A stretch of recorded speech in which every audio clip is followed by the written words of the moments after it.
짜잔! 인볼 쇼티스. Би энд сорилчооны ойднуудад жорьсон соор хичээллүүд, Солонгос хэлний танимын мэргэжлийн хичээллүүд, мөн энгийн ойднуудтай хамт судаалдаг сонгон хичээллүүдийг үзсэн.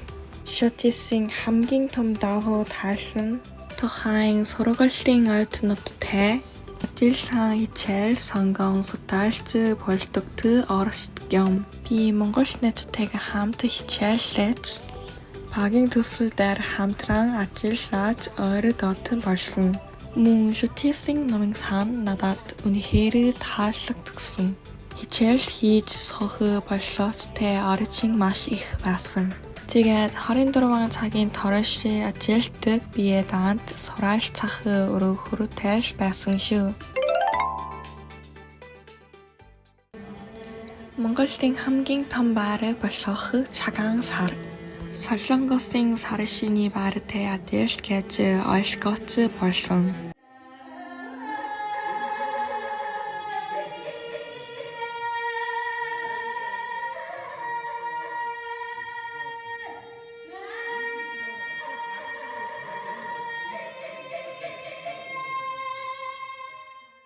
Энэ өдөр бүгд Монголын үндэсний хувцас болох дааш өмсөд амар байна уу гэж сар шинийн мэндчилгээ хүргэсэн.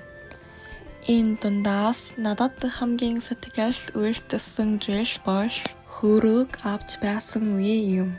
Шинийн 20-ны өдөр багшийн хаа гэрд урыг дац очсон.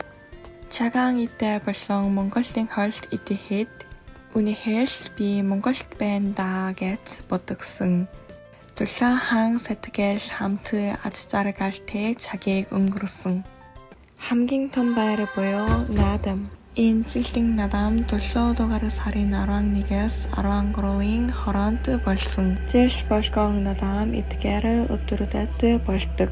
Наадамын хөвшөөр идээд нээлтийн ёслолыг үжихэд үнэхээр сэтгэл хүрсэн. Мөн Монгол найзууд маань сайхан надараа гэж мэндчилгээ илгээхэд надад их сонирхолтой санагдсан. Наадамын үеэр монголчуудын баярлалт инээц байгаа байдлыг хараад би өрөөж аж жаргалтай болсон. Хичээлээ дуусгасны дараа би Монголын дөрөнгөө Архангай, Өмнөгов, Хөвсгөл, Тэрэлж зэрэг олон аймагт айлсан. Би Монголд айлнаар сэтгэлдээ амнаарсан цагийг өнгөрсөн. Сорилчооны үе хамгийн нэр самттай зүйл юу вэ гэж асуувал эргэлзэлгүйгээр Монголын байгаль дулаахан сэтгэл гэж хэлсэн. Монголын үжиглэлтийн байгаль бол намайг энэ урлагийн хайрлаг шалтгаан.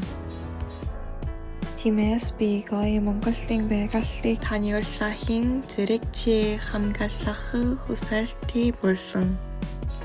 Энэ хүсэл бодлоо хэрэгжүүлэхийн тулд их сургуулийн сурталчилгчдын багц ажиллагаагаар Монголын байгалыг хамгаалах олон арга замыг харуулсан видео хийсэн. Мөн танил биш оронд амьдрахад хийж байсан үед надад урам зориг өгч сэтгэлийг минь тэнгэрүүлсэн ямагт монголчуудын дулаахан сэтгэл байлаа. Одоо Монголд байхдаа мэдрсэн тэр дулаан сэтгэлийг би Солонгост ирсэн Монгол сорилчооны ойднуудад буцааж өгмөр байна. Үүн шиг Монгол байсан сорилчооны хөтөлбөрийн хугацаа надад шүгэр нэг торшлах биш. Би ямар хүн болохыг хүсдэг вэ гэж өөрөөсөө асуух боломж олгосон үнэтэй. Сургамжийн цаг хугацаа байсан юм.